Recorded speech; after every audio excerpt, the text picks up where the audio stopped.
Bonjour chers auditeurs, chères auditrices de RTA, bonjour, bonjour, bienvenue, bienvenue, bienvenue dans ce temps de partage sur le Saint-Esprit. Alors, je suis Flora. Pour ceux qui ne me connaissent pas, j'ai des petits soucis de connexion avec mon téléphone, mais par la grâce de Dieu, tout va bien. Tout va bien.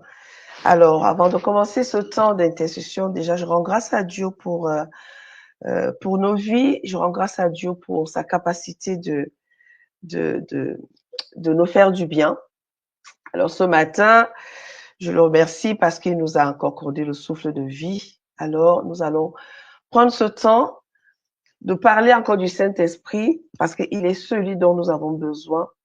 Mais il est important pour nous de savoir quel est son rôle, quel est son ministère dans nos vies et qu'est-ce qu'il peut faire pour nous et qu'est-ce que nous aussi nous pouvons faire avec lui.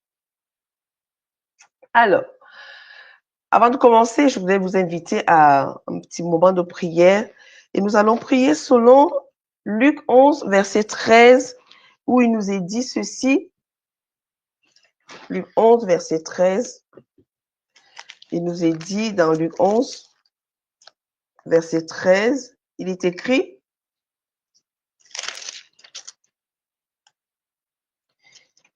ceci.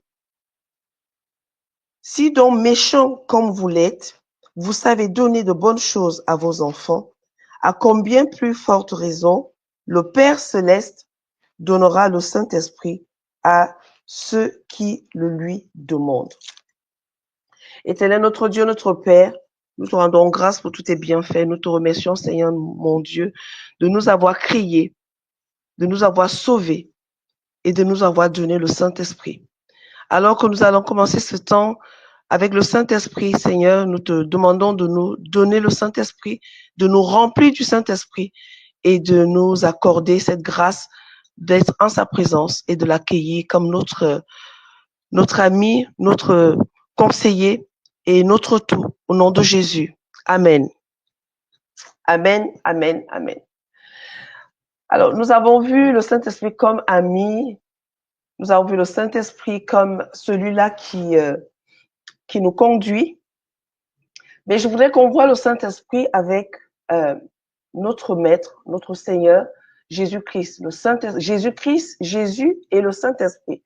Jésus, notre Sauveur, a eu besoin du Saint-Esprit. Il a eu besoin d'être conduit, il a eu besoin d'être rempli du Saint-Esprit. Alors nous allons voir quelques passages ce matin de la présence du Saint-Esprit dans la vie de Jésus et comment est-ce que Jésus a pu évoluer avec le Saint-Esprit. Beaucoup d'entre nous, nous négligeons la présence du Saint-Esprit, nous négligeons le ministère du Saint-Esprit, croyant faire des choses par nous-mêmes, croyant faire des choses de nous-mêmes, mais je voudrais vraiment nous rappeler dans ce temps que nous ne pouvons pas. Nous ne pouvons pas en tant que croyants, en tant qu'enfants de Dieu, nous ne pouvons pas vivre sans le Saint-Esprit, nous ne pouvons pas servir Dieu sans le Saint-Esprit. Nous ne pouvons pas avancer sans lui. Il est vraiment important pour nous de nous arrêter et de reprendre et de reconsidérer la présence du Saint-Esprit comme étant important dans notre marche chrétienne. Jésus et le Saint-Esprit. Nous allons avoir beaucoup de lectures ce matin.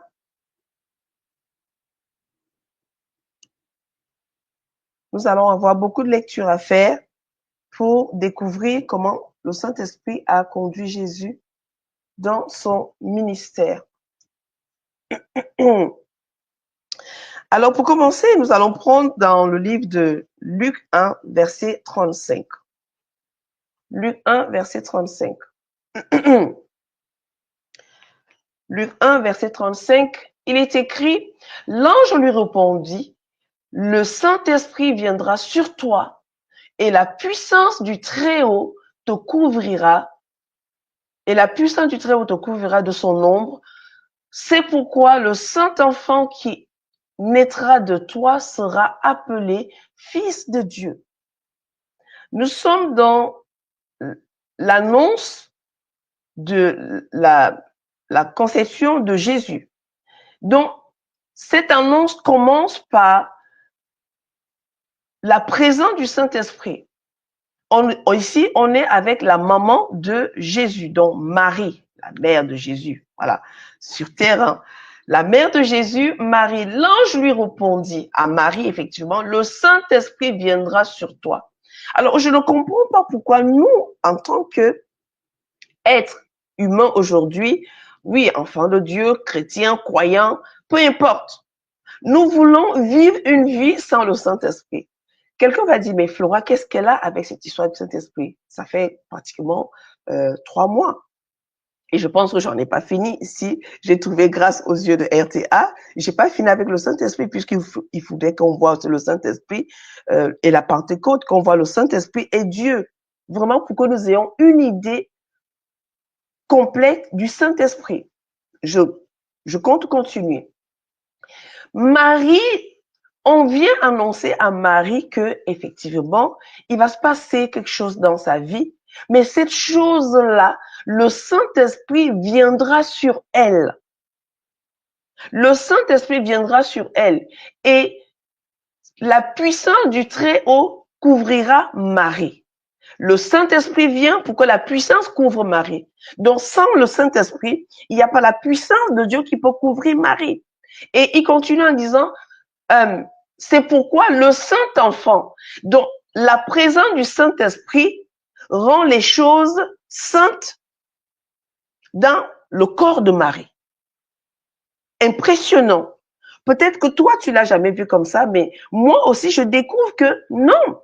Dans cette phrase-ci, on nous annonce que celui qui vient sur Marie a la capacité d'activer la puissance de Dieu. Gloire à Dieu. Et ensuite, ce qui va se passer dans le corps de cette personne est sanctifié. Et sanctifié. Pour que cet enfant naisse, il faudrait que cet enfant soit couvert de la puissance de Dieu. Mais il faut que le Saint-Esprit vienne sur cette personne pour que la puissance de Dieu soit activée et que l'enfant qui va naître soit saint. Nous allons prendre un deuxième verset dans Matthieu 1. Matthieu 1. Et nous lirons Matthieu 1, du verset 18 jusqu'au verset 20. Il est écrit ceci. Voici de quelle manière arriva la naissance de Jésus-Christ. Marie, sa mère, ayant été fiancée à Joseph. Ce qui est bien dans ce verset, c'est qu'on nous explique que oui, ce n'est pas une femme qui est arrivée comme ça, qui est tombée du ciel et puis elle a eu à rencontrer l'ange. On nous montre ici dans ce verset, dans cette partie de Matthieu, que c'est une femme normale, d'accord, ordinaire, mais qui va effectivement avoir une vie comme toutes les femmes. Alors, l'intervention du Saint-Esprit arrive qu'il y a quand même 2 personnes qui ont une histoire en cours de pouvoir vivre quelque chose entre un homme et une femme. Pour que les gens ne disent pas cette mauvaise compréhension qui a été faite sur Marie et Joseph. Bref, alors j'aime la parole pour ça parce qu'elle nous permet de comprendre les choses telles que Dieu a voulu que nous les comprenions. Voici de quelle manière arrivera la naissance de Jésus. Marie, sa mère, ayant été fiancée à Joseph, se trouva enceinte par la vertu du Saint-Esprit. Par la vertu du Saint-Esprit, avant qu'ils eussent habité ensemble. Amen. Verset 19. Joseph, son époux, qui était un homme de bien et qui ne voulait pas la diffamer, se proposa de rompre secrètement avec elle. Une fois qu'effectivement cette histoire de grossesse est arrivée, voilà comment Joseph se comporte. Ce n'est pas l'enseignement de ce matin, ce n'est pas le partage de ce matin. Je passe au verset 20. Comme il y pensait, voici un ange du Seigneur lui apparut en songe et dit, Joseph, fils de David, ne crains pas de prendre avec toi Marie, ta femme, car l'enfant qu'elle a conçu vient du Saint-Esprit. Pourquoi le verset 20? Pour nous faire comprendre que Toutes choses qui seront faites dans la vie d'un croyant, dans la vie d'un chrétien ou d'un enfant de Dieu, je ne sais pas comment tu te considères, par la force du Saint-Esprit, par la présence du Saint-Esprit, ça ne peut pas être quelque chose de caché. Ça ne peut pas être quelque chose qui fera un scandale. Ça ne peut pas être quelque chose qui va faire en sorte qu'il y ait des divisions dans le corps du Christ, qu'il y ait des divisions dans une communauté, qu'il y ait des divisions dans une organisation. Ce n'est pas possible.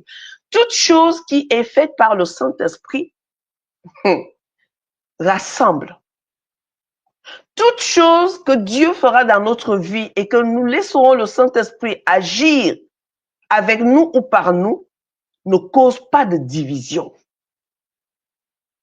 N'amène pas la division ni la dispute. Non. Si vous constatez que vous êtes en train de faire quelque chose, si nous constatons que nous sommes en train d'agir et que ce que nous faisons apporte des divisions, la dispute, des querelles, nous devons comprendre tout de suite que le Saint-Esprit n'est pas à cet endroit-là. Le Saint-Esprit n'est pas dans cette affaire-là. Si tu es en connexion avec quelqu'un et que tu sers Dieu dans la vie de cette personne et que ce que tu fais apporte des disputes, retourne chercher, selon Luc 11, 13 que nous venons de lire pour prier, demande à Dieu de te donner le Saint-Esprit. Jean 1 dit que c'est Jésus qui baptise du Saint-Esprit. Cherche à te faire baptiser. Cherche à recevoir le baptême du Saint-Esprit parce que cette affaire n'ira pas loin, parce que l'œuvre de Dieu qui est conduite par le Saint-Esprit n'apporte pas de dispute, n'apporte pas de division. Joseph veut partir, mais il ne peut pas parce que ce qui se passe dans la vie de Marie est vraiment quelque chose que Dieu a initié. Alors il est dit à Joseph, non, non, non, non, non, ne fais pas ça. Tu ne peux pas. Parce que ce qui se passe est vrai. C'est le Saint-Esprit, c'est l'œuvre du Saint-Esprit. Le Saint-Esprit est à l'origine de cette affaire. Tu ne peux pas quitter ton épouse. Tu ne peux pas quitter ta femme. Tu ne peux pas la quitter. Pas parce qu'on t'oblige. Mais en fait, ce qu'elle a dit est vrai. Parce que le Saint-Esprit, Jésus nous dit dans le livre de Jean que l'esprit de vérité. Il n'y a pas de mensonge possible quand on est conduit par le Saint-Esprit, quand on est rempli du Saint-Esprit. Il n'y a pas de mensonge possible. D'ailleurs, tout ce que nous allons faire, puisque nous sommes dans le ministère de Jésus, tout ce que nous ferons va témoigner que Dieu est avec nous. Tout ce que nous poserons comme acte, comme action, tout ce que nous ferons témoignera que Dieu est avec nous. D'ailleurs, c'est ce que Jésus va dire à Nicodème dans Jean 3. Il dit que si l'on est né de nouveau, si l'on est né d'eau et d'esprit, il ne peut pas voir, il ne peut pas entrer. Parce que Nicodème dit quelque chose que nul ne peut faire. Alléluia. Nul ne peut faire ce que tu fais si Dieu n'est pas avec toi. Parce que reconnaître que Dieu est avec quelqu'un, c'est parce qu'il y a l'action du Saint-Esprit dans la vie de la personne. Et même si cette personne ne fait pas encore des choses que les gens peuvent croire que Dieu est avec elle, mais déjà dans sa vie, le Saint-Esprit gère déjà ses pensées, ses paroles, ses attitudes. Pourquoi je partage ça avec toi ce matin? C'est pour te faire comprendre que peu importe ton âge, peu importe le ministère dans lequel tu évolues, pour la gloire de Dieu, il te faut reprendre conscience ou reprendre au sérieux la présence du Saint-Esprit. Je ne pense pas que Dieu peut nous faire des choses pour sa gloire sans nous accorder le Saint-Esprit. Non. Je ne sais pas depuis combien d'années nous avons fonctionné sans la présence du Saint-Esprit et nous avons bien le résultat. Même quand nous voulons faire des bonnes œuvres pour effectivement apporter le nom de Jésus quelque part, cela n'aura pas d'impact. Pourquoi? Parce que nous oublions celui qui est capable d'atteindre les cœurs avant nous. Celui qui touche les cœurs. Nous pouvons même donner, 1 Corinthiens 13 nous dit, nous pouvons donner tout ce que nous avons, notre vie, à la science, nous pouvons même livrer toutes nos richesses. Mais si nous n'avons pas d'amour, sachant que l'amour de Dieu est répandu dans nos cœurs par le Saint-Esprit, nous dit Romains 5, verset 5. C'est le Saint-Esprit qui nous donne la capacité d'aimer. C'est le Saint-Esprit qui nous donne la capacité d'aimer Dieu et d'aimer même notre propre vie. C'est le Saint-Esprit qui donnera à un enfant de Dieu, je veux parler d'une femme, d'aimer son mari. C'est le Saint-Esprit qui me donnera la capacité, en tant qu'enfant de Dieu, d'aimer mon prochain. C'est le Saint-Esprit qui me donnera la capacité d'aimer mon épouse parce qu'il répand l'amour de Dieu dans notre cœur. Dans l'ère de Jésus-Christ, nous ne pouvons rien faire. Je dis rien faire. Oui, il n'y a pas d'unité. Oui, il n'y a pas d'amour. Oui, cette femme n'est pas sérieuse. Oui, cet homme, pourtant il est croyant, mais il a des attitudes. Parce que cet homme, cette femme, cette personne, ce ministère, on a pris le Saint-Esprit ou on a oublié de faire appel au Saint-Esprit. Ou alors on a oublié de chercher le baptême du Saint-Esprit. Je le dis avec tout mon cœur. C'est sérieux, bien-aimé. Toi qui es là ce matin, toi qui es là dans cette partie avec le Saint-Esprit, c'est sérieux. Peu importe notre âge, même si nous avons démarré depuis des années, il est temps que nous reprenions cela au sérieux. Pourquoi? Si nous voulons voir la manifestation de la puissance de Dieu dans nos vies, dans notre ministère, dans nos actions, il est important de s'arrêter et de redemander le Saint-Esprit.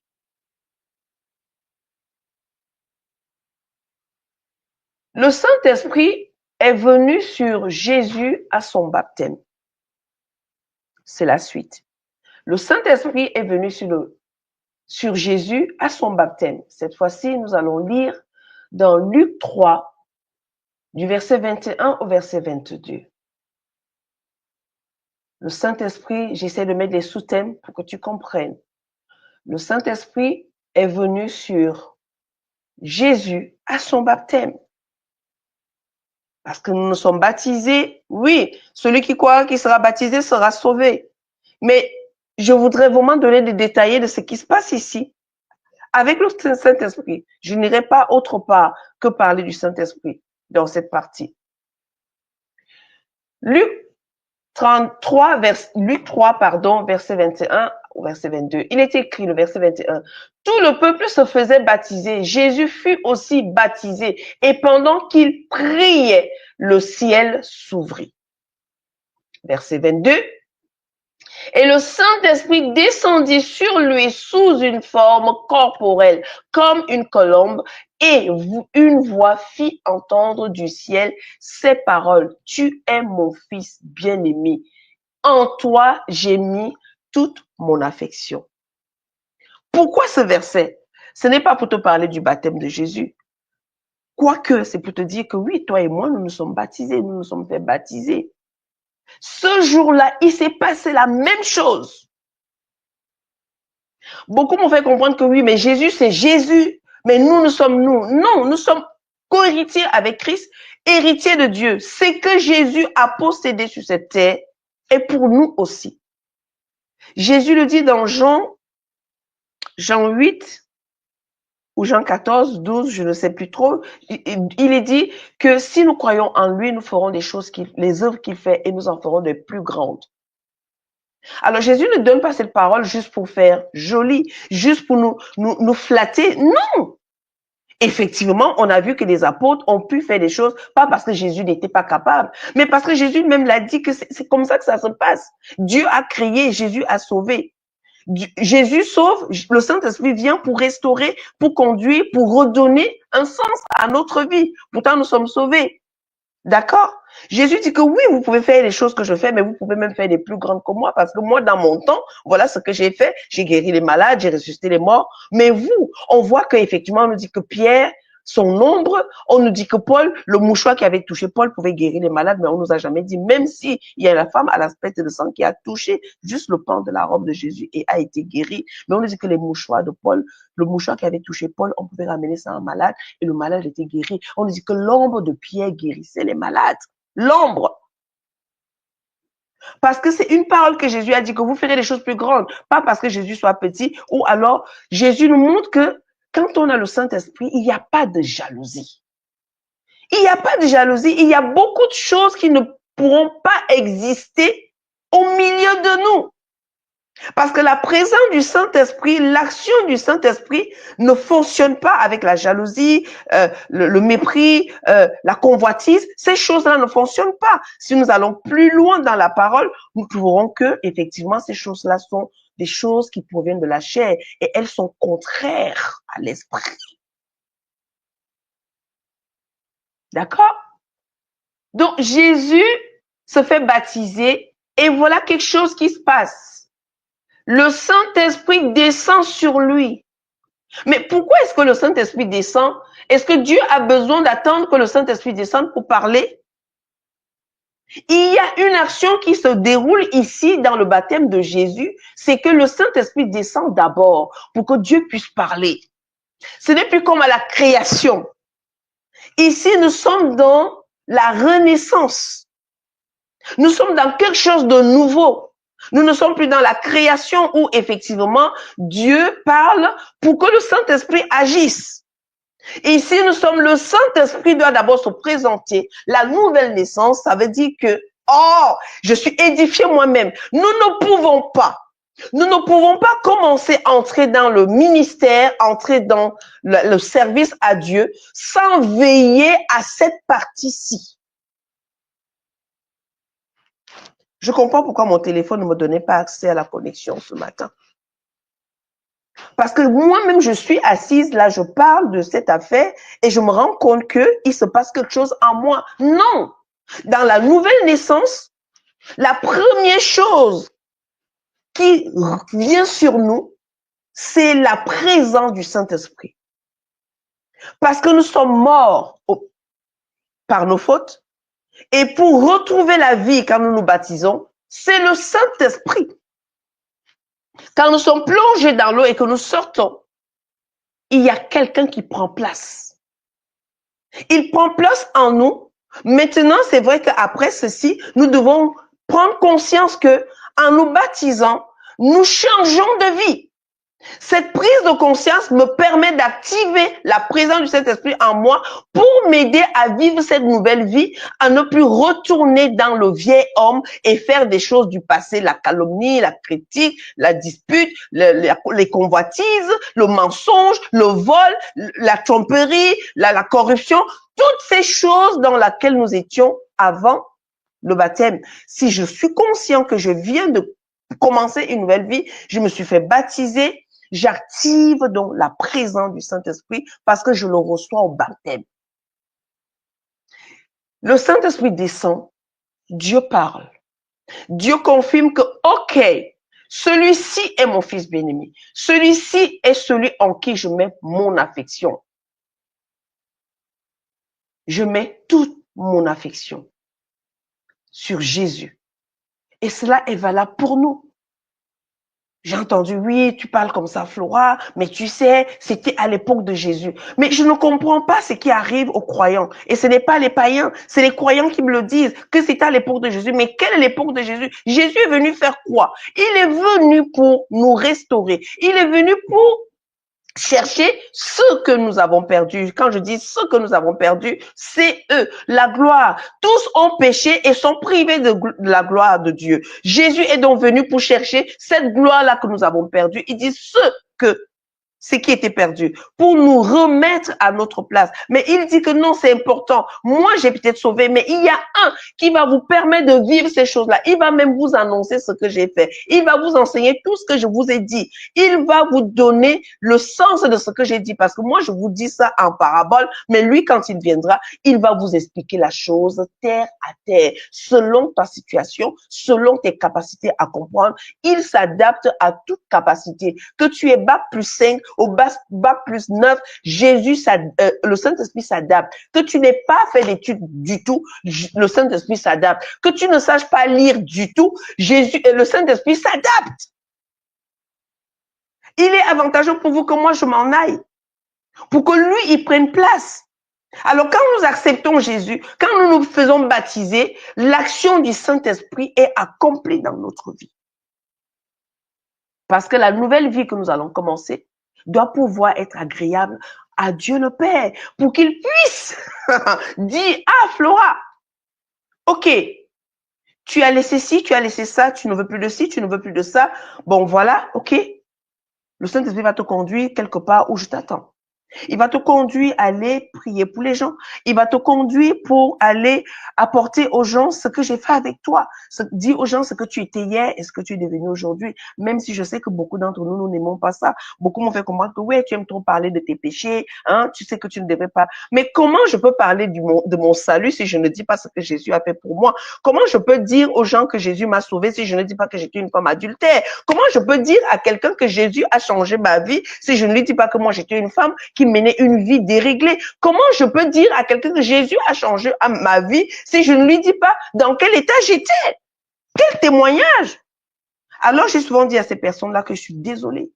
Le Saint-Esprit me pousse de le faire et je le fais. C'est lui qui me pousse à dire que non, Dieu m'a pardonné parce que j'étais une femme qui, oui, moi j'ai commis des actes, l'avortement. Mais Dieu m'a enseigné que ce n'était pas bien. Mais comment je ne peux pas dire à une jeune femme en face de moi qui me dit, Flora, je voudrais me faire avorter, je ne peux pas lui dire que non, Dieu m'a enseigné que ce n'était pas bien parce que je l'ai fait auparavant. Mais quand j'ai rencontré Jésus, il m'a fait comprendre que ce n'était pas bien. Donc, c'est ça qu'aujourd'hui, je peux te dire que non. Écoute, je préfère que tu gardes et même s'il faudrait que je partage mon salaire avec toi pour cet enfant-là, je le ferai. Donc, on peut s'engager maintenant parce que ce que nous avons fait dans le passé, quand le Saint-Esprit entre dans notre vie, il commence à nous convaincre, convaincre de péché. Il nous convainc que ce que tu as fait hier, tu ne peux plus le faire aujourd'hui, mais avec ma présence, tu pourras éviter de retourner dans ces choses-là. La présence du Saint-Esprit nous permet de ne pas retourner dans notre vieil homme et continuer à faire des choses, la convoitise, les critiques, les insultes, toutes ces choses-là, c'est parce que nous laissons le Saint-Esprit de côté et nous voulons avancer sans lui et nous continuons avec le vieil homme dans le corps du Christ.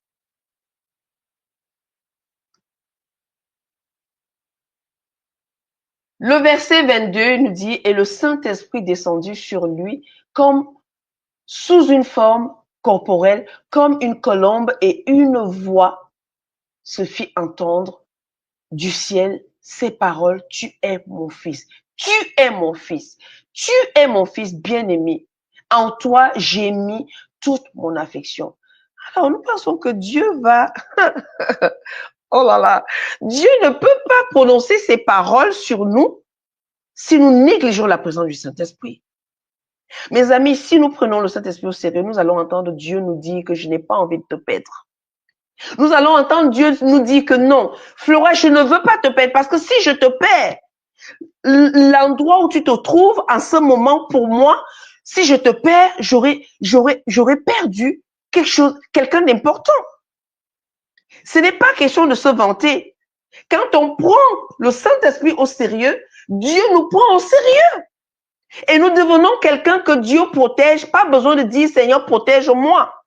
Parce que il sait que celui qui est avec nous est capable de nous protéger, est capable de nous dire. Le Saint-Esprit est capable de me dire, ne va pas à tel endroit aujourd'hui. Le Saint-Esprit est capable de me dire, Flora, quand tu t'es levée, s'il te plaît, fais cette prière. Il va te dire, non, non, non, non, non, ne prie pas comme tu as prié hier, change de prière aujourd'hui. Parce qu'il sait exactement que quand tu vas sortir ou quand on va t'appeler, voilà ce qu'on va te dire. Alors, il prépare ton cœur pour entendre ce qui va être dit. Le Saint-Esprit va te pousser à aller à un endroit parce qu'il sait qu'à cet endroit-là, Dieu veut agir.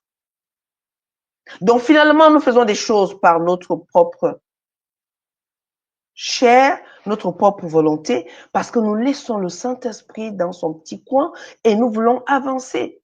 Bien-aimé, bien-aimé, je voudrais prier avec toi après la lecture de Luc 3, verset 21. Seigneur Jésus, nous sommes en train de voir comment tu as marché avec le Saint-Esprit et comment le Saint-Esprit est arrivé dans ta vie.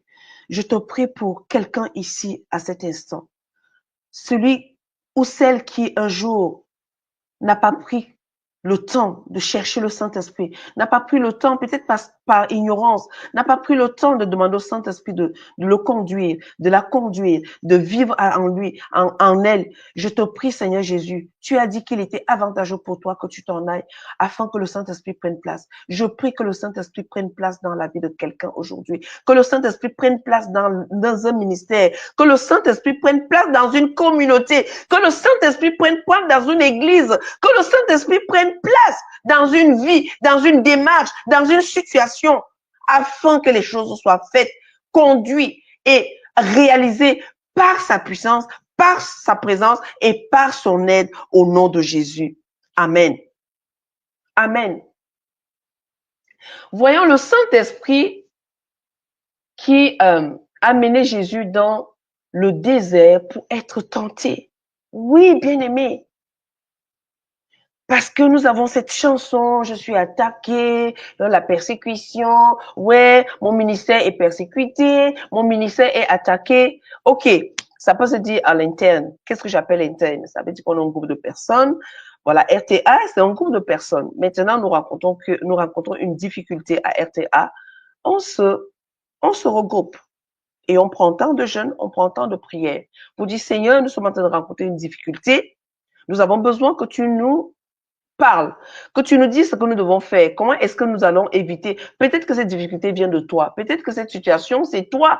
Alors, Seigneur, nous mettons tous d'un commun accord, nous jeûnons, nous prions pour que tu nous dises ce que nous devons faire face à cette difficulté. Mais on va pas commencer à crier sur les toits que nous sommes attaqués, nous sommes persécutés. Non! Mes amis, avant de voir les attaques, avant de voir la persécution, il faut d'abord aller vérifier les choses dans le secret. Parce que nous sommes des spirituels, alors nous devons d'abord voir ce qui ne va pas, puisque Dieu nous a accordé la sagesse et l'intelligence nécessaire pour voir ce qui ne va pas, et je dirais même le discernement. Et demander au Saint-Esprit d'aller voir tout ce qui se passe autour de nous, parce qu'il a la capacité de faire des connexions. Saint-Esprit, il est comme un câble. Il est une puissance qui passe dans un câble pour aller dans un autre appareil, pour aller dans un autre cœur. Il peut aller voir ce qui se passe dans un cœur et venir nous révéler, puisque c'est lui qui révèle toutes choses cachées que nous ignorons. Donc, on le consulte, on prend du temps avec lui. Parce qu'avant de parler d'attaque, de persécution, alors ceux qui sont persécutés, ceux qui sont en train de servir Dieu, on n'est pas persécuté alors qu'on est assis sur un banc d'église, hein, à calomnier, à critiquer, et on dit je suis persécuté. Tu es persécuté par rapport à quoi? À ta calomnie, à ta critique? Excusez-moi, je sais, beaucoup ont dit, Flora, mais tu as une façon de parler. Je suis désolée, il faut se dire des choses par moment. On a Jésus, nous sommes en train de parler de Jésus. Hein? Jésus n'est pas persécuté, Jésus n'est pas attaqué, mais il va dire quelque chose quelque part dans la parole. Il dit que non, le prince de ce monde vient, il n'a rien à revendiquer en moi. Nous sommes remplis de tout ce qui est de l'ennemi et nous parlons d'attaque, nous parlons de persécution. Pourtant, quand on lit dans le Matthieu 5, la persécution est une grâce. Celui qui est persécuté pendant qu'il œuvre pour Dieu, ça veut dire qu'il est en train de faire la volonté de Dieu. Et qu'est-ce qui se passe en ce moment-là? Il dit toujours dans Matthieu, il faut prier pour ceux qui persécutent. On ne prie pas forcément pour celui qui est persécuté. Bien sûr que ça fait mal de savoir que un frère est parti en mission en Afrique, il est parti en mission au bout du monde, au Yémen, et il est persécuté. Mais c'était son appel. Je ne suis pas en train de propager l'insensibilité ici, mais c'est juste pour dire que nous lisons la parole et nous voulons autre chose de ce que la parole dit. Heureux ceux qui seront persécutés. Comment quelqu'un peut être heureux alors qu'il est persécuté? Mais parce que ça fait partie de son appel. Ça fait partie de ce que Dieu dit, où Jésus même déclare que vous allez être persécutés. Mais si c'est en mon nom que vous êtes persécutés, ne vous inquiétez pas. Il dit priez pour celui qui persécute. Aime celui qui te hait. Bénis celui qui te maudit. Pourquoi Jésus dit ça? Parce que ce n'est que par là que nous pouvons voir l'action du Saint-Esprit.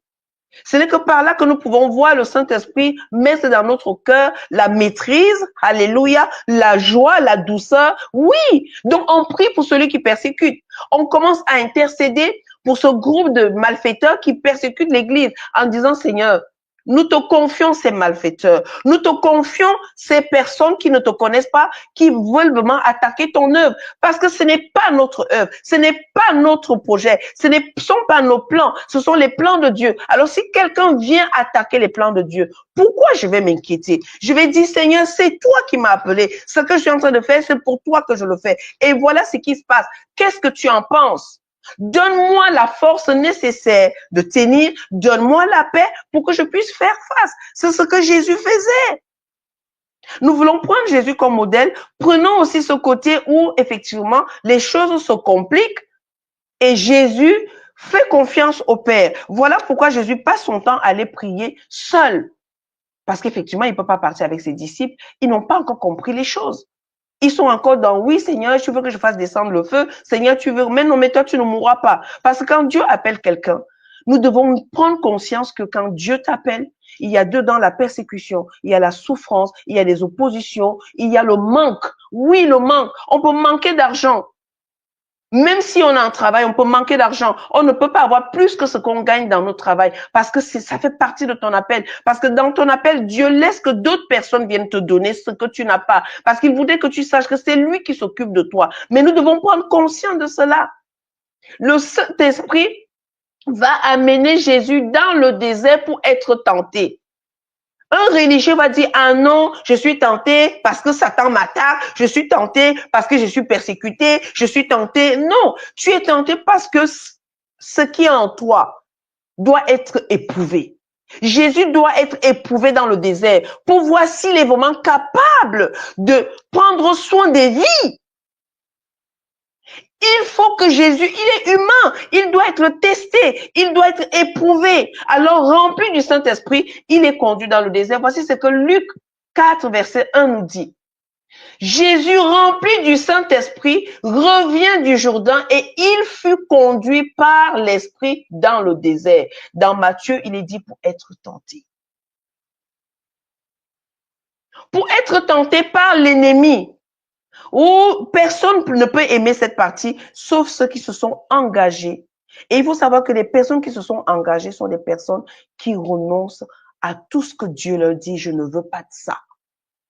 Oui, les personnes qui se sont engagées à servir Dieu, à faire la volonté de Dieu, à vivre pour Dieu, comme Jésus, ont renoncé à beaucoup de choses. Ce n'est pas une vantardise, c'est une vérité et qui est devenue une réalité pour ceux qui sont engagés à servir Dieu. C'est le type de personnes qui ont renoncé à tellement de choses de ce monde et que parfois même entre nous croyants, les gens peuvent même prier pour toi en disant vraiment il y a des liens dans ta vie. C'est vrai que les liens existent. Je ne suis pas contre. Hein. Je prie pour ça aussi. Mais il y a des liens vraiment. Il faudrait que non. En fait, dans le secret, cette personne a parlé avec le Seigneur et le Seigneur lui a dit écoute, je vois que dans cette affaire-ci là.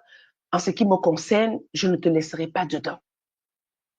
Il te donne la paix nécessaire, la joie qu'il faut, pendant que tout le monde pense que tu n'as pas cette chose parce que certainement tu as un problème, tu as un mauvais comportement ou tu as un mauvais caractère. Dieu t'a donné la paix nécessaire où tu te couches, tu ne te soucies plus de cette chose.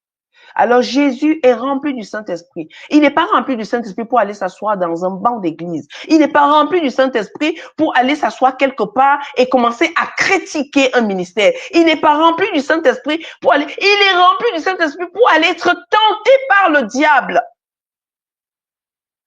Donc, nous devons pouvoir prier chaque matin, Seigneur, remplis-moi du Saint-Esprit. Et je rends grâce à Dieu pour les 40 jours dans ma communauté, je vais dire adventiste. Je ne suis pas en train de faire la pub de ma communauté ici. On a eu 40 jours et dans ces 40 jours de prière, oh oui, le Saint-Esprit est à l'honneur. Nous devons prier chaque matin. Nous devons pouvoir demander chaque matin si nous nous souvenons de qui nous sommes pour Dieu. Au lieu de dire, Seigneur, oui, voilà, donne-moi ci, donne-moi la voiture, donne-moi la maison, donne-moi le travail. Seigneur, remplis-moi du Saint-Esprit.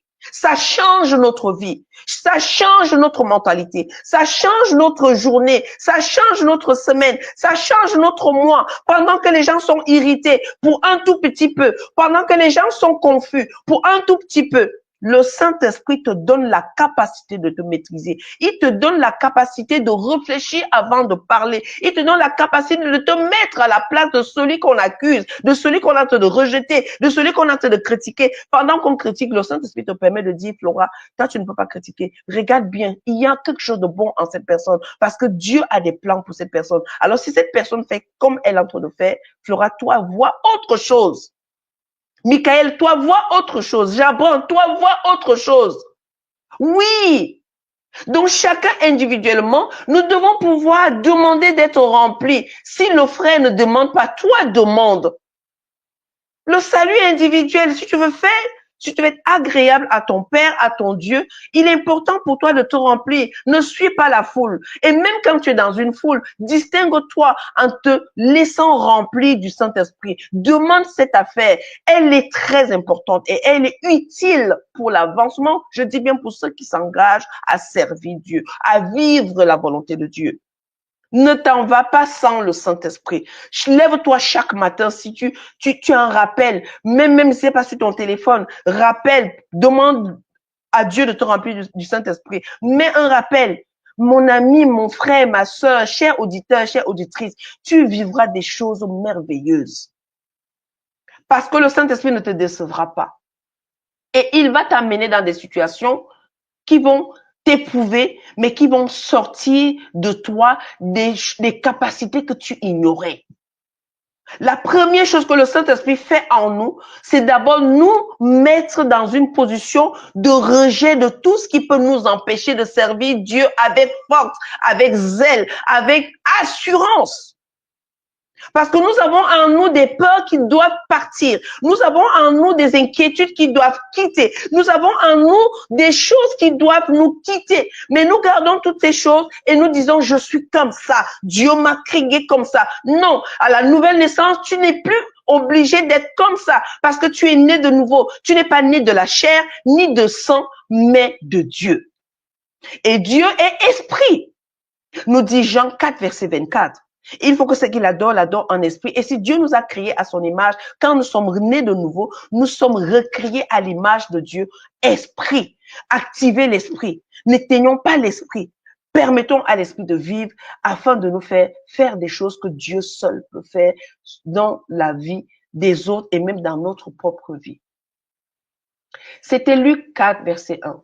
Luc 4, nous allons lire, le Saint-Esprit a été actif au cours du ministère de prédication et d'enseignement de Jésus. Je te redonne ce sous-thème. Le Saint-Esprit a été actif au cours du ministère de prédication et d'enseignement de Jésus. Il était actif. Ce n'est pas que le Saint-Esprit était là, actif, en action, dans le ministère de prédication de Jésus. Ça veut dire qu'à chaque fois que Jésus parlait aux foules, il se passait quelque chose. Heureusement pour Jésus, même s'il y avait des incrédules, il y avait des personnes qui avaient besoin de vivre le changement dans leur vie. Pas forcément des personnes qui avaient besoin d'obtenir une voiture, un travail. Parce qu'aujourd'hui, nous sommes dans un ère où la seule façon où les gens aiment prier, c'est pour demander la maison, le travail, le mari, l'enfant. Oui, toutes ces choses sont bonnes. Mais la première chose qu'un croyant, qu'un chrétien doit chercher, c'est de se rassurer qu'il est rempli du Saint-Esprit. Parce qu'après d'être rempli du Saint-Esprit, nous ne pouvons manquer de rien. Je dis de rien. Selon que Dieu nous a appelés. Nous ne manquerons de rien. Nous ne manquerons pas de maîtrise de soi. Nous ne manquerons pas de paix. Nous ne manquerons pas de douceur, de joie. Nous ne manquerons pas de parler avec assurance. Nous ne manquerons pas de nous tenir devant l'ennemi et de lui dire, je ne céderai pas. Parce que nous aimons Dieu et nous résistons au diable. Et le Saint-Esprit a la capacité de rendre cela possible en nous. Donc, Luc 4, verset 14 à 15, il est écrit ceci. Je commence par le verset 14. Jésus, revêtu de la puissance de l'Esprit, retourna en Galilée et sa renommée se répandit dans tout le pays d'alentour. Il est revêtu. On a fini de nous dire que Jésus était rempli du Saint-Esprit. Le revêtement, c'est après qu'il est passé le texte. Le texte de « Si tu es fils de Dieu, Vas-y, insulte tout le monde et tu seras, voilà, confirmé que tu es le fils de Dieu. Personne ne doit te dire ce que tu dois faire. Personne. Non, c'était pas ça.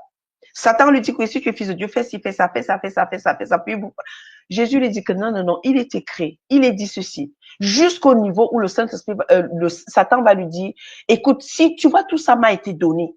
C'est vrai.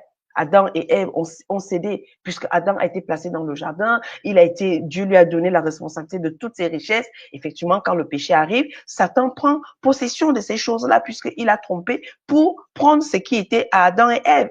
Donc, il va dire à Jésus, comme toi et moi nés de nouveau, Satan ne peut pas nous proposer de faire des choses qui ne correspondent pas au plan de Dieu, ni dans l'église, ni dans la vie, dans ton foyer, ni dans ta famille. On devient des personnes qui disent à Satan dans nos familles, dans nos communautés, dans notre église, dans notre lieu de travail, non Satan, je ne ferai pas ça. Je ne vais pas critiquer mon employeur. Je ne vais pas critiquer ma collègue. Je ne vais pas voler les choses dans mon lieu de travail. Je ne vais pas mal parler de mon pasteur, même si ce n'est pas le pasteur au top top. Non, je ne ferai pas ça, Satan. D'autres peuvent le faire, mais moi, je suis rempli du Saint-Esprit et je ne ferai pas ça. Je ne vais pas critiquer ma responsable. Je ne vais pas critiquer mon enfant. C'est vrai, mon enfant marche avec n'importe qui et je ne vais pas insulter tous les enfants des gens, mais je vais faire en sorte que mon fils soit protégé de toute mauvaise connexion. Jésus ne va pas dire à Satan, mais tu sais, écoute, tu vas voir. Je vais te montrer que je suis fils de Dieu. Je vais te montrer que je suis vraiment enfant de Dieu. Je suis capable. Tu me donnes quoi? Les richesses de mon père? Ben, je vais te prouver que je peux récupérer toutes ces richesses-là à l'instant même. Par un coup de claquement de doigts, je vais récupérer cela pour te prouver que je suis plus puissant que toi. Il doit passer ce test. C'est important parce qu'il va avoir affaire aux gens qui ne connaissent pas Dieu, aux gens qui ne connaissent pas les miracles, dont il doit subir ce passage. Mais toi et moi, nous ne voulons pas subir ce passage. Je suis attaqué, je suis persécuté. Ce frère, je l'aime pas. Oui, il fait ceci, il fait cela. Mais avant de voir que le frère fait ceci, le frère fait cela, ma bien-aimée, mon bien-aimé, rassure-toi que tu es rempli du Saint-Esprit. Parce que si c'est ton appel de subir ces choses-là, ça peut passer par un frère. Ça peut passer que tu vois ton pasteur, il n'est pas au top parce que toi, tu es quelqu'un qui, la parole, tu la maîtrises. Même si tu n'as pas été en théologie, tu maîtrises la parole. Le Saint-Esprit te parle. Le Seigneur te parle. Mais c'est pas parce que ton pasteur ne fait pas ce que toi, tu as déjà, que tu connais déjà, qu'il est mauvais. Qu'est-ce que le Saint-Esprit te dit?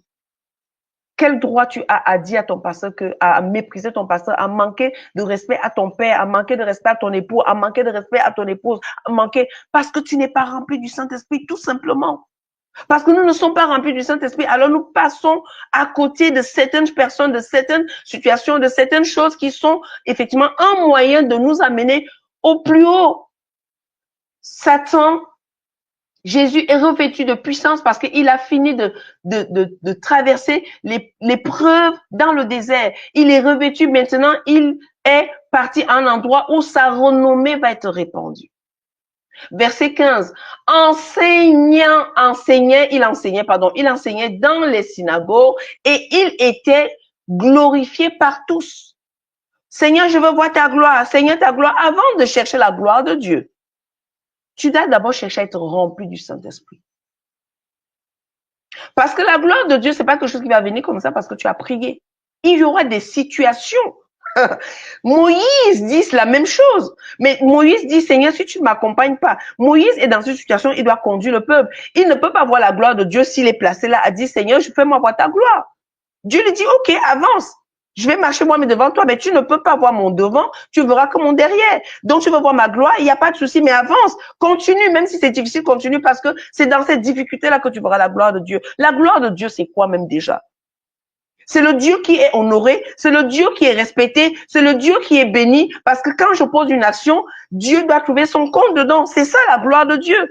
Que toute gloire te revienne. Nous le disons que toute gloire te revienne. Mais si la gloire de Dieu ne peut pas venir quand je pose des actes qui désobéissent au commandement de Dieu, à la loi de Dieu, au précepte de Dieu. Je ne peux pas rendre la gloire à Dieu en menant une vie déréglée. Je ne peux pas rendre la gloire à Dieu en méprisant mes frères et sœurs. Je ne peux pas.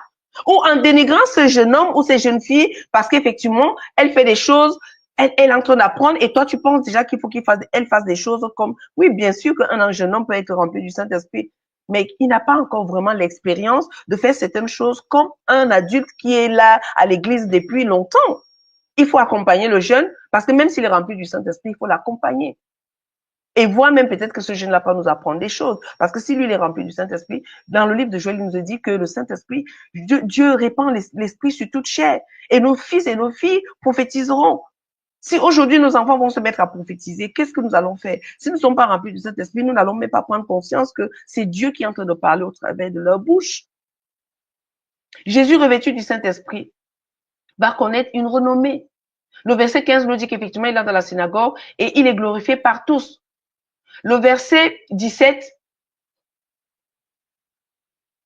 je pense que j'ai sauté. Nous allons lire le verset 17. Le verset 17 dit ceci. Nous allons lire Luc 4, du verset 17 au verset 18. Et on lui remit le livre du prophète Ésaïe. L'ayant déroulé, il trouva l'endroit où il était écrit. Verset 18. L'Esprit du Seigneur est sur moi parce qu'il m'a oint. Parce qu'il m'a oint pour annoncer une bonne nouvelle aux pauvres. Il m'a envoyé pour guérir ceux qui ont le cœur brisé.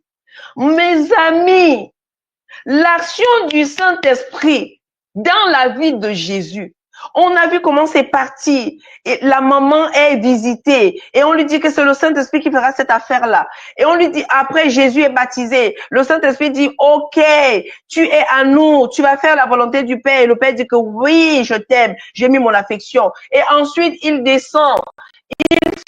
Mes amis, le parcours de Jésus est guidé par le Saint-Esprit. Mais toi et moi, nous voulons nous lever, servir le Seigneur, faire la volonté de Dieu, louer le Seigneur, adorer le Seigneur, sans la présence du Saint-Esprit. Je me retourne dans Jean 4. Jésus dit à la femme samaritaine, ils ont eu une conversation pendant longtemps. Jésus a enlevé le regard de cette femme sur tout ce qui est physique. Jésus l'a amené dans ce qui est spirituel pour lui faire comprendre que tu ne peux pas adorer Dieu. Il n'y a pas d'adorateur qui est conscient même du vêtement qu'il porte. Un adorateur n'est pas conscient qu'il y a un voisin à côté de lui. Un adorateur n'est pas conscient du lieu où il se trouve parce que ses mains levées, il ne réalise plus qu'autour de lui, il existe d'autres personnes. Parce qu'il est emporté par la présence de celui qui est élevé. Il est emporté par celui qui est très haut. Quand il lève ses mains ou quand il se met à genoux, il ne se souvient même plus qu'il a mal au genou. Un adorateur ne se souvient pas de sa douleur. Un adorateur ne se souvient pas de la couleur de sa robe. Un adorateur ne se souvient pas de la couleur de ses cheveux. Non. Alors, comment devenir des adorateurs et des adoratrices? Nous devons être remplis du Saint-Esprit. Parce qu'il a la capacité de nous conduire, de nous dire, OK, tout le monde est debout, toi, mets-toi à genoux. Il a la capacité de nous dire, c'est aujourd'hui que tu seras guéri parce que tu as mal au genou, tu ne peux pas te prosterner pour prier. Il dit, aujourd'hui, le Seigneur va te guérir. Alors, il te dit simplement, mets-toi à genoux. Et tu ne sais pas ce qui te pousse alors que toute ta vie, tu as prié debout. Il y a des jeunes qui prient debout. Parce que oui, je ne peux pas me courber, j'aurai du mal à me relever. Que tu sois en surpoids. Un adorateur ne regarde pas qu'il a trop de poids, qu'il ne peut pas se mettre à genoux. Il se met à genoux. Il dit, Seigneur, je veux me mettre à genoux. Tu vas me relever. Un adorateur ne calcule plus son état. Il ne calcule plus sa position. Une adoratrice, je vais dire, moi, je vais mettre les talons. Je suis désolée, je mets les talons. Mais je ne me souviens plus en ce moment-là que j'ai des talons aux pieds. Les talons deviennent comme des sandales. Je me mettrai à genoux. Je ne vais pas me souvenir que ma robe m'a coûté 300 € ou 1000 €. Non, je ne me souviens plus. Elle peut se salir parce que celui qui m'a donné cet argent mérite que je me prosterne devant lui. Bien-aimé, où avons-nous laissé le Saint-Esprit?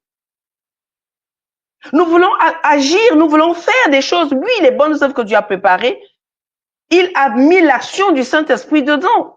Nous ne pouvons pas pratiquer ces bonnes œuvres si nous laissons le Saint-Esprit derrière et commencer à dire, mais c'est vrai que ce n'est pas facile. Jésus est conduit dans le décès pour être tenté, pour vraiment mesurer sa capacité de laisser le Saint-Esprit agir en lui et sur lui. Nous sommes remplis de nous-mêmes. Nous sommes remplis de notre orgueil, de notre égoïsme, de notre suffisance. Nous sommes remplis de notre coutume. Et nous voulons aller servir Dieu. Il suffit qu'il y ait une petite étincelle. Ça y est, on m'a fait ci, on m'a fait ça. Oh, ce n'est pas bien fait. Si tu sais faire, si tu es rempli du Saint-Esprit que tu sais faire, attire ce frère. Et dis-lui, tu sais, je pense que, excuse-moi, je sais que c'est ton département, mais je pense qu'on peut faire comme ça pour qu'effectivement tout le monde soit béni. Qu'est-ce que tu en penses? Écoute, on va prier d'abord ensemble et puis je vais te partager mon idée. Non, on va s'asseoir avec un autre frère d'un autre département et on commence à critiquer, on commence à juger. Mais sincèrement, nous faisons ça pour qui? À la gloire de qui? De Dieu ou de Satan? Posons-nous les véritables questions. Bien-aimé, ne m'aimez pas. J'ai pas besoin qu'on m'aime. Je dois faire ce que le Seigneur me demande de faire. Pour qui nous faisons tout ça? Et quelle gloire nous voulons rendre à Dieu? Nous voulons enseigner qui? Et avec quoi? Et avec quelle force? Avec quelle puissance? Nous ne pouvons pas le faire si le Saint-Esprit n'est pas avec nous. Donc, Luc 4, 17 nous dit que Jésus, on va lui remettre un livre. Il va se mettre à lire. Il découvre, comme beaucoup d'entre nous, nous lisons la Bible, nous ne nous voyons même pas dans la Bible. Pourtant, nos vies sont écrites dans la Bible. Il n'y a pas de transformation dans nos vies parce que nous n'avons pas cette capacité de laisser le Saint-Esprit nous conduire pour nous dire même que le verset que tu es en train de lire là, il s'agit de toi. Ça peut être une promesse, ça peut être une bénédiction, ça peut être un reproche. Tu n'as pas besoin qu'un frère te fasse des reproches. La Bible, même quand tu la lis, moi j'ai lu le livre d'Ézéchiel 16. Wow! J'ai pleuré pendant une semaine. J'entendais Dieu me dire, voilà le type de femme que tu es. Une vraie prostituée se fait payer. Toi, tu payes, tu achètes les hommes. C'est toi qui achètes, si tu achètes la chimie, tu achètes ça. Alors que ce sont les hommes qui devaient te donner cela. Tu penses que je t'ai crié pour que tu donnes, tu es censé recevoir, ma fille. Selon mon parcours, le Seigneur me reprenait dans la parole. Ce n'est pas un être humain qui est venu me dire cela. Et ça m'a permis de dire, Seigneur, mais c'est vrai. Quand je regarde tout mon parcours, j'étais le type de femme, ok, il te faut quoi, il te faut quoi. Les cadeaux, je n'attends pas, mais c'est moi qui offre les cadeaux. Mais le Seigneur me dit que c'est très bien qu'une femme s'occupe d'un homme, mais je ne t'ai pas créé pour ça. J'ai l'impression que tu achètes, mais on n'achète pas cette histoire-là. L'homme doit s'occuper de toi. J'ai créé l'homme pour s'occuper de toi. Si tu es incapable de te trouver un homme qui s'occupe de toi, tu n'es pas ma fille.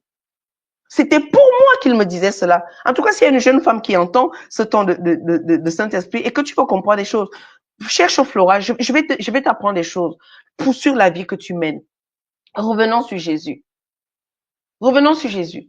Donc, on lui remet ce livre et il lit le livre et il se découvre. Alors, il dit, l'Esprit de Dieu est sur moi. L'Esprit du Seigneur est sur moi parce qu'il m'a oint. Donc, on découvre qu'on a des capacités. Là, on ne demande plus la vie d'un frère ou d'une sœur. La Bible vient de nous annoncer que la vie que tu mènes, tu as la capacité d'aller annoncer la bonne nouvelle. Nous voulons évangéliser, mais nous n'avons même pas la bonne nouvelle avec nous. La bonne nouvelle, ce n'est pas d'aller dire aux gens que Jésus va te sauver. La bonne nouvelle, c'est d'aller dire aux gens que je viens avec assurance. Cette situation, elle va changer. Parce que celui que je viens t'annoncer a la capacité de changer et que je donne mon témoignage.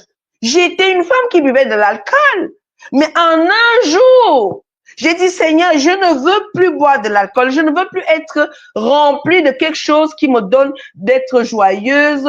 Et puis, quand c'est fini, je ne suis plus joyeuse. Je vais être remplie de toi. Et en un seul jour, clac, clac, je veux boire de l'alcool, le verre se casse parce que j'ai simplement dit, Seigneur, je veux mener une vie avec toi. Mais j'aime boire de l'alcool. Seigneur, si tu me libères de cette affaire, eh ben, l'alcool ne fera plus partie de ma vie.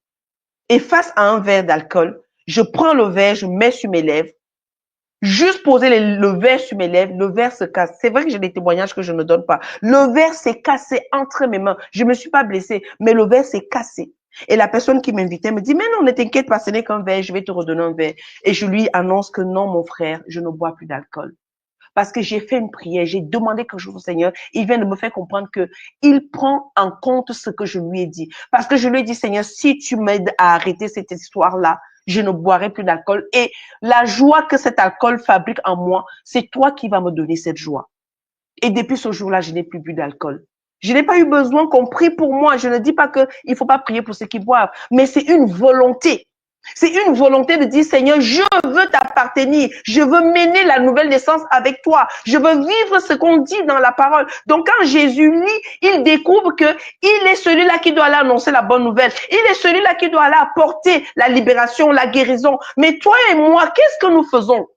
Puisque nous avons laissé le Saint-Esprit derrière nous, nous allons annoncer aux gens qu'ils iront en enfer. Nous allons annoncer aux gens que cette situation ne va pas changer. Nous allons dire aux gens que, en fait, avec ma chair là, tu sais, Dieu ne peut pas résoudre ce problème. Dieu veut que tous soient sauvés. Il ne veut même pas qu'un seul se perde. Alors, tu es quel messager? Tu es quel messager qui apporte la nouvelle à quelqu'un qui espère connaître ce Dieu? Tu vas lui faire comprendre que non, ce n'est pas possible. Et même quand il entre dans ton église, tu lui fais comprendre qu'il n'est pas bien vêtu, donc il ne peut pas rester dans l'église. Tu lui fais comprendre que non, il n'a pas vraiment la capacité de faire partie de cette communauté. Alors, moi, on m'a dit, non, tu n'es pas, Flora, tu es divorcée, ça va être compliqué. Hein, parce que est-ce que tu vas encore te marier? Alors d'église à église, on m'a baladé comme ça, sans même me donner un formulaire pour que je puisse remplir. Je dis, mais moi, je veux servir mon Dieu. Je veux faire partie d'une communauté. Je suppliais pour faire partie d'une communauté.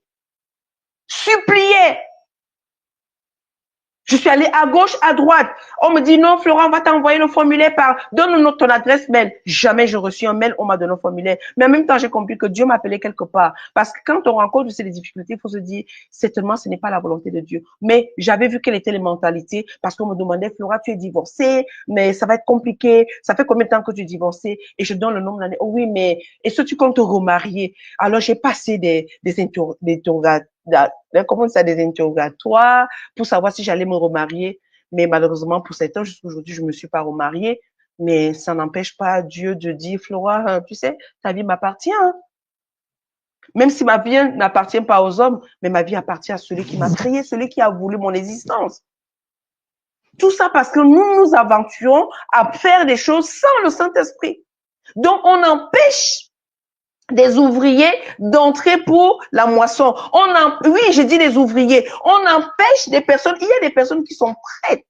Il y a autour de nous des personnes qui sont prêtes à entrer dans la bergerie. Mais ces personnes, Dieu ne peut pas les faire entrer dans la bergerie parce que dans la bergerie, il y en a qui marchent par leur propre volonté, qui marchent avec leur chair.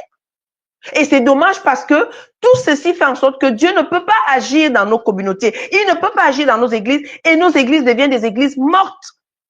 Comme si Dieu était mort. Mais Jésus nous apprend quelque chose aujourd'hui, que lui-même, il a été conduit par le Saint-Esprit pour apporter quelque chose de nouveau dans la vie de ceux qui sont appelés à être sauvés. Et ça doit être notre motivation. Le Saint-Esprit est donc celui-là qui vient nous motiver à chercher à faire la volonté de Dieu. La volonté de Dieu que nous devons savoir tous, il est écrit dans le livre de Timothée, Dieu ne veut pas qu'un seul périsse. Même ceux dont nous sommes en train de dire, ils font le scandale dans le monde, ils sont mauvais, Dieu veut leur salut.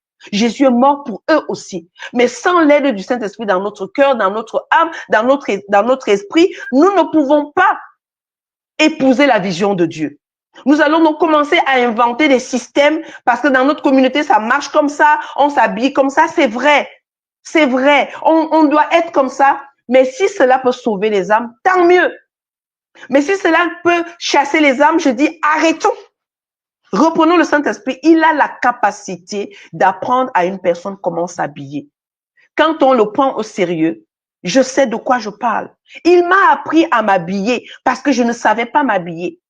Il m'a appris à me dire, Flora, tu sais, dans 2 mois, il faut que tu changes ta garde-robe aujourd'hui. Parce que il ne me dit pas ce qui va se passer dans 2 mois, mais il me dit, change ta garde-robe. Et je me rends compte que dans 2 mois, il y a quelque chose de nouveau qui arrive dans ma vie. Il y a une position qui arrive dans ma vie et je me rends compte que, ah oui, c'est que pour que je commence à avoir certains types de vêtements à porter parce que là où il m'amène là, ben oui, je vais pas arriver là-bas en disant, oh, je suis chrétienne, je suis un enfant de Dieu. Et puis non.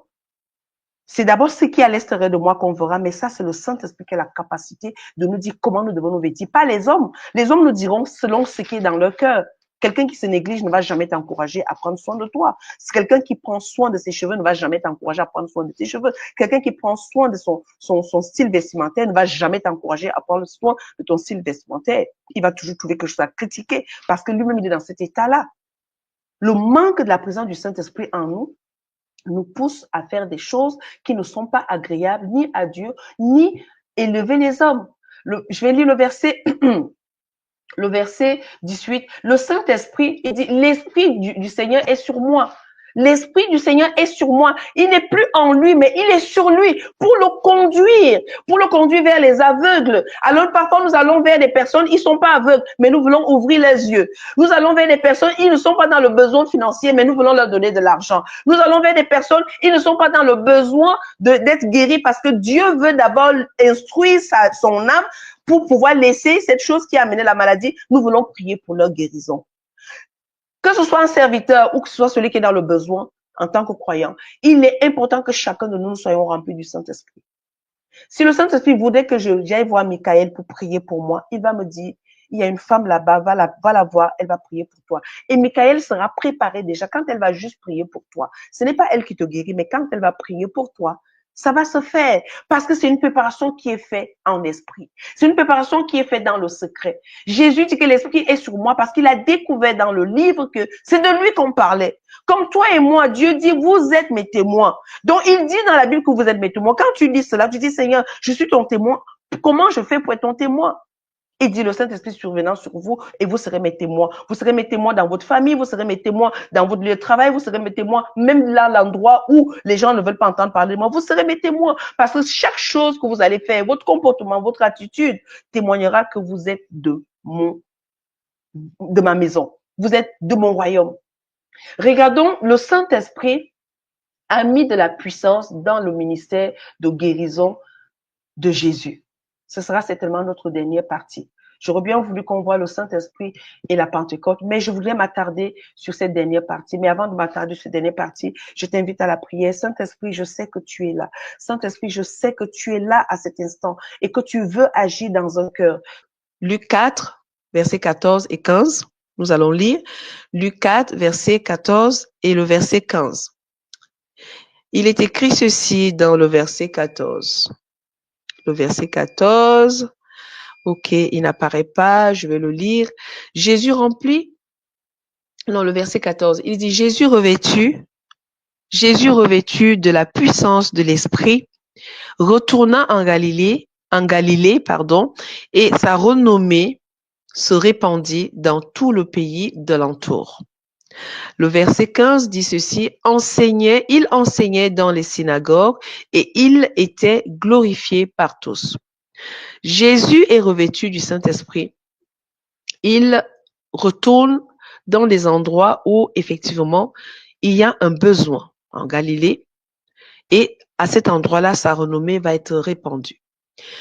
Mais en même temps, Jésus, rempli du Saint-Esprit, et recouvert du Saint-Esprit, revêtu du Saint-Esprit, va dans les synagogues.